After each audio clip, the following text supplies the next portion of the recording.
విజయవాడలో పలు కిరాణా షాపుల్లో ఫుడ్ సేఫ్టీ విజిలెన్స్ అధికారులు ఆకస్మిక తనిఖీలు చేపట్టారు. గడువు ముగిసిన ఆహార పదార్థాలను అమ్ముతున్న ముఠాను అధికారులు పట్టుకున్నారు. వారి దగ్గర నుంచి 10 లక్షలు విలువ చేసే ఆహార ప్యాకెట్లను స్వాధీనం చేసుకున్నారు. వన్ టౌన్లో గుర్రం లింగయ్య జనరల్ స్టోర్స్ లో అనేక ఉత్పత్తులను విక్రయిస్తుంటారు. గడువు దాటిపోయిన ఉత్పత్తులను అమ్ముతూ సొమ్ము చేసుకుంటున్నాడు. దీనిపై ప్రశ్నించిన వారిపై ఎదురుదాడి చేయడంతో అక్కడి స్థానికులు ఉన్నతాధికారులకు ఫిర్యాదు చేశారు. రంగంలోకి దిగిన ఫుడ్ సేఫ్టీ అధికారి పూర్ణచంద్రరావు ఆధ్వర్యంలో తనిఖీలు నిర్వహించి ఆహార పదార్థాలను పరిశీలించారు.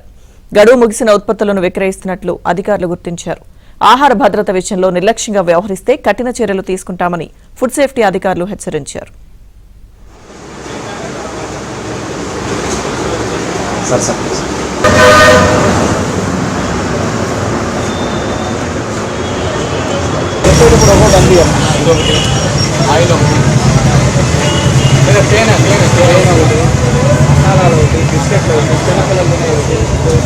సామాన్య ప్రజలు తినే ప్రతి ఐటమ్ కల్తీ చేస్తారు.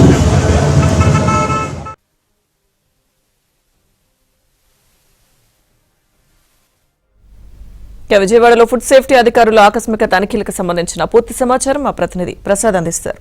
ప్రసాద్. లక్ష్మీదుర్గ విజయవాడలో ఈరోజు ఫుడ్ సేఫ్టీ అధికారులు దాడులు నిర్వహించారు. ప్రధానంగా ఆ తేదీలు అయిపోయిన తర్వాత కూడా యాక్చువల్ గా వాటిని పారేయాల్సి ఉంటుంది.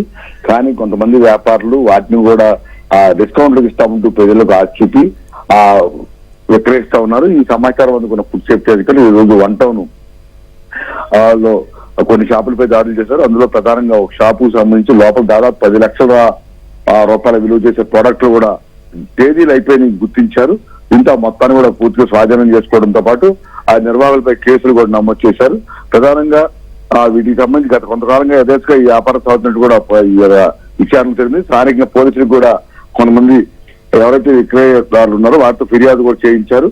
ఒక పక్క పోలీస్ పరంగా చట్టపరమైన చర్యలు తీసుకోవడంతో పాటు ఫుడ్ సేఫ్టీ పరంగా కూడా కేసులు నమోదు చేసే అవకాశం ఉందని కూడా చెప్తా ఉన్నారు.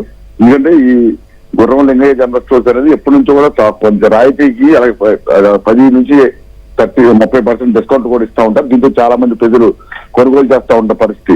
ఈ నేపథ్యంలో ప్రజల ఆ నమ్మకాన్ని అదేవిధంగా వారి తక్కువగా వస్తుందనే ఉద్దేశంతో ఎక్కువ మంది రావడంతో వీరు గడువు పూర్తి అది కూడా ఏదో నెల 15 రోజులు కాదు దాదాపు 8 నెలలు దాటిపై కూడా ఉన్న కొన్ని ఉత్పత్తులు కూడా గుర్తించారు. ఇటువంటి వాటిని కనుక తింటే తద్వారా అనారోగ్యానికి గురైన కావడంతో పాటు వారి తాను కూడా ముక్కువాటికి ప్రమాదం ఉందని కూడా అధికారులు చెప్తా ఉన్నారు. ఈ నేపథ్యంలో మొత్తం ఆ షాప్ సీజ్ చేయడంతో పాటు వారిపై చర్యలు తీసుకునేందుకు కూడా అన్ని రకాల కేసులు నమోదు చేస్తున్నారు. లక్ష్మీదుర్గ. Thank you Prasad. ఈరోజు చాలా కంప్లైంట్స్ వస్తున్నాయి. విజయవాడపట్నంలో ఎక్స్పైరీ స్టాక్స్ అమ్ముతున్నారని కానీ తర్వాత టు బీ ఎక్స్పైర్ అమ్ముతున్నారని కానీ చాలా కంప్లైంట్స్ వచ్చినాయి. దాని నిమిత్తం ఇవాళ కొత్తపేట కేబిఎన్ కాలేజ్ దగ్గర ఉన్న గుర్రం లింగయ్య జనరల్ స్టోర్స్ తనిఖీ చేస్తే ఆశ్చర్యకరమైన విషయాలు సుమారు 10 లక్షల రూపాయలు విలువ చేసే అంటే నిర్ణీత గడువు ముగిసిన పదార్థాల్లో కూడా ఏంటంటే చిన్నపిల్లలు తినే బిస్కెట్లు చూడండి.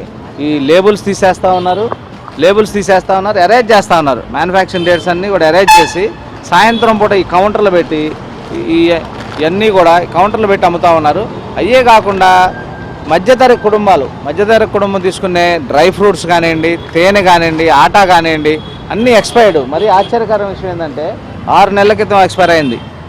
6 నెలల కింద ఎక్స్పైర్ అయిన స్టాక్స్, తేనె, తర్వాత మసాలాలు, సామాన్య గృహిణులు వాడుకునే మసాలాలు అన్నీ రకరకాలు, చిన్నపిల్లలు హెల్త్ మిక్సు, తర్వాత పెడియాషూరు, కాంప్లాను ఇవన్నీ ఎక్స్పైర్ అయిపోయినాయి. ఇవన్నీ కూడా అరేంజ్ చేసి డేట్లు అరేంజ్ చేసి 20%కి ఇస్తూ ఉన్నారంట. మరి 20%కి ఇస్తూ ఉన్నారు. ఇవన్నీ చూడండి, సోంపాపిడి, చిన్నపిల్లలు తినేవి, మధ్యతరగతి గృహిణులు వాడుకునేవి వస్తువులన్నీ కూడా 20% రేటుకి. అప్పడాలు ధర్మం చూడండి, మరి దారుణంగా అప్పడాలు ఎప్పుడైపోయినాయి? అక్టోబర్లో అయిపోయిన అప్పడాలను తీసుకొచ్చి వాళ్ళు అమ్ముతూ ఉన్నారు 2 నెలల తర్వాత. అప్పడాలు తదితర వస్తువులన్నీ అంటే ఎక్కడ తక్కువ ధరకు వస్తే మల్టీనేషనల్ కంపెనీలో 20%కి ఎక్స్పైర్ అయినాయి కానీ 2B ఎక్స్పైర్ అయినాయి కానీ వీళ్ళకి ఇస్తూ ఉన్నారు. వీళ్ళు 50 to 80% రేటుకి అమ్ముతామని చెప్తా ఉన్నారు. వీళ్ళందరి మీద నిఘా పెట్టడం జరిగింది, ఎంక్వైరీ చేస్తూ ఉన్నాము. వీళ్ళందరి మీద కఠినమైన నేరాలు ఉన్నాయి, కఠినమైన శిక్షలు అమలు జరుగుతూ ఉంటాయి, క్రిమినల్ కేసులు పెట్టడం జరుగుతుంది. ఇవన్నీ సీజ్ చేసి శాంపిల్స్ ఇస్తూ ఉన్నాము. ఎనాలిసిస్ రిపోర్ట్ రాగానే ఇమీడియట్గా జాయింట్ కలెక్టర్ కోర్టులో కానీ మరి మామూలు క్రిమినల్ కోర్టులో కూడా కేసులు పెట్టి వీళ్ళ మీద కఠిన చర్యలు తీసుకోవడం జరుగుతుంది. ఈయనే కాదు, ఈ షాప్ ఒకటే కాదు, చాలా షాపుల మీద చాలా కంప్లైంట్స్ ఉన్నాయి. అన్నీ వెరిఫై చేస్తూ ఉన్నాం, ఎవరిని ఉపేక్షించేది